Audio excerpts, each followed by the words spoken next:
All right, guys, we are going to read one of Miss Easterling's favorite stories today, and this is called Rosie, Revere, Engineer by Andrea Beatty and illustrated by David Roberts. Now, remember, we're reviewing for our quiz on Wednesday, and we have to remember all the things that good readers do. So one of the first things that I do is I'm going to just look at the title and the pictures and think and wonder, make some predictions, and ask some questions before I read it. So one of the first things that I notice is I would probably read this to be entertained. If I look at the title, Rosie, Revere, Engineer. Now I know engineers are real people or real occupations, but look at the pictures. Most of the pictures are illustrations.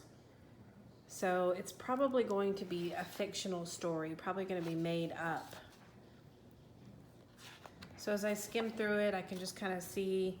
So I wonder why she's digging in the trash. That seems a little bit odd, don't you think? My goodness. Check out all of that. So, does anybody know what an engineer is? What does an engineer do? What does an engineer do, Ella? Wait, can I be your influence? Yeah, what do they do? Basically they drive trains. Oh, they could be a train engineer. I wonder if she's a train engineer. So let's find out. Rosie Revere, engineer. Can I read some of it? Says, this is the story of Rosie Revere, who dreamed of becoming a great engineer. In Lila Greer's classroom at Blue River Creek, young Rosie sat shyly, not daring to speak. Can you see her? Mm-hmm. She's right there, guys. I wonder why she's scared to speak. The teacher looks nice. But when no one saw her, she peeked in the trash for treasures to add to her engineer's stash. And late at night, Rosie rolled up her sleeves and built in her hideaway under the eaves. There she is, digging in the trash again. Can I read some of it? Alone in her attic, the moon high above, dear Rosie made gadgets and gizmos she loved. Look at all that stuff. Why'd she steal all that? That's a good question. Good readers are always asking questions, Ella. I don't know that she stole it, though, if it was trash that people threw away. That wouldn't be trash. And when she grew sleepy, she hid her machines far under her bed where they'd never be seen. When Rosie was young, she had not been so shy. She worked with her hair swooping over one eye and made fine inventions for uncles and aunts, a hot dog dispenser, and helium pants. Why helium pants? Do you remember what helium does? It blows things up. Wait, can I be your influence? So do you think he's gonna float away? Yes. No, Is that actually, safe? because he has a string. No. The uncle she loved most was zookeeper Fred. She made him a hat to keep snakes off his head. From parts of a fan and some cheddar cheese spray, which everyone knows keeps pythons away. Look at that big old python. I guess it worked, huh? Why is that a python? That's colorful. That's her python. And when it was finished, young Rosie was proud, but Fred slapped his knee and he chuckled out loud. He laughed till he wheezed and his eyes filled with tears, all to the horror of Rosie Revere. It's not very nice, is it? What? He's laughing at her, who stood there embarrassed, perplexed, and dismayed. She looked at the cheese hat and then looked away. I love it, Fred hooted. Oh, truly I do. But Rosie Revere knew that could not be true. She stuck the cheese hat on the back of her shelf, and after that, she kept her dreams to herself. How do you think her uncle made her feel? Wait. Go back. Why is baby's leg on there? It's a very good question, Ella. Good observation. Can I be your influence? And that's how it went until one autumn day. Her oldest relation showed up for a stay. Is that her grandma? Oh, that's a good question. I was just wondering what relation meant, and I think you're right. I think it is talking about someone who I know. she's related to. What is a relation?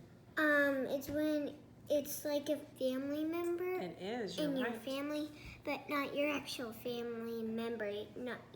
Her great-great-aunt Rose was a true dynamo who'd worked building airplanes a long time ago. She told Rosie tales of the things she had done and goals she had checked off her list one by one. She gave a sad smile as she looked to the sky.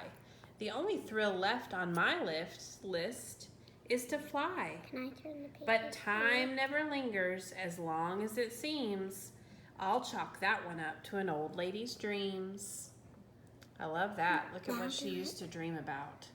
She looks very adventurous. I wonder if she actually built that plane. All right, you can turn the page, Miss Ella. Thank you for your help. There's a baby again. That night, as Rosie lay wide awake in bed, a daring idea crept into her head. I wonder what it is. Do you think she's going to do something big? Could she build a gizmo to help her aunt fly? She looked at the cheese hat and said, "No, not I." Is she very confident? Probably not. But questions are tricky and some hold on tight. And this one kept Rosie awake through the night. So when dawn approached and red streaks lit the sky, young Rosie knew just how to make her aunt fly. Do you think she's going to send her up in a rocket ship? Look at all those rockets, though. She worked and she worked till the day she was half gone, then hauled the cheese copter out onto the lawn to give her invention a test just to see the ridiculous flop it might turn out to be. Now I think about connections that I can make with Miss Rosie, and I'm not very good at building stuff, guys, so I would not consider myself an engineer at all. I kind of dread projects like these, but I have felt like Rosie before. I have felt like anything I did would just turn into a flop. So a lot of times, I don't even have the courage to try new things. I felt like Rosie one time. You did feel like Rosie one time? I was shy to go to school. You were shy to go to school? It's a good connection, Ella. And learn how to read. Strapped into the cockpit, she flipped on the switch. The Helio cheese copter sputtered and twitched. You think it's gonna work? Probably. It floated a moment and whirled round and round. She froze for a heartbeat and crashed to the ground. Is she gonna be okay? Ooh. Is she okay? Then Rosie heard laughter and turned round to see the old woman laughing and slapping her knee. Not again. She laughed till she wheezed and her eyes filled with tears, all to the horror of Rosie Revere, who thought, "Oh no, never, not ever again will I try to build something to sputter or spin, or build with a lever, a switch, or a gear, and never will I be a great engineer." Look at her poor invention. It went crashing to the ground. She turned round to leave, but then Great-Great-Aunt Rose grabbed hold of young Rosie and pulled her in close, and hugged her and kissed her and started to cry. "You did it! Hooray! It's the perfect first try! This great flop is over. It's time for the next." Young Rosie was baffled, embarrassed, perplexed. "I failed," said dear Rosie. "It's just made of trash.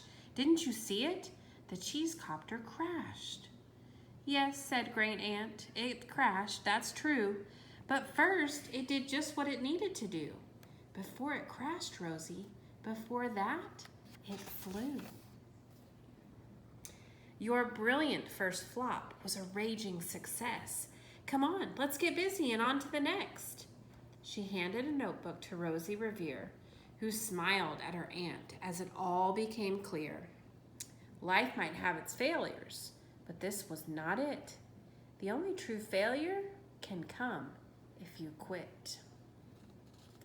I love the illustrations up here because it has all of these cool inventions and the women who actually created them. So E. Todd was the first woman to design airplanes, and Amelia Earhart was the first to traverse the Atlantic Ocean.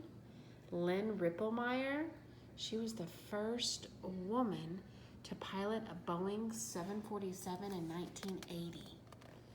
So I have another connection because I tell my kiddos all the time in class that some of our best work comes from our mistakes. So I think that Rosie is probably going to do something great even after that big mistake. And I like how she has an aunt who encourages her. It reminds me of my aunts and uncles because they always... It reminds me of Gran. It reminds you of Gran? I love it. So they worked till the sun sneaked away to its bed. Aunt Rose tied her headscarf around Rosie's head and sent her to sleep with a smile ear to ear to dream the bold dreams of a great engineer. At Blue River Creek, all the kids in grade 2 build gizmos and gadgets and doohickeys too. With each perfect failure, they all stand and cheer, but none quite as proudly as Rosie Revere. The end. So the last thing I want to show you is something that I encourage you to do at home. My little one, Ella, is giving you an example right here. So if you have any marshmallows or toothpicks or really anything from the house. So can you tell us what you're trying to do, Ella? I'm trying to build a tower as big as, probably as a square. Yeah? And this is what y'all should probably do because a big tower wouldn't kind of like Rosie. It wouldn't work. So, So you're going for a strong tower? I'm going for actually a small tower. So Is it- it won't boom. So it won't crash like her Yeah. helicopter, right? Her cheese copter. All right, so remember guys, some of our best work comes from our mistakes. And don't let anybody tell you that you can't do it, right? Because you can do anything you set your mind to. Good luck. Except create houses. You might have to work up to that one. Tell everybody, see you later. See you later, guys.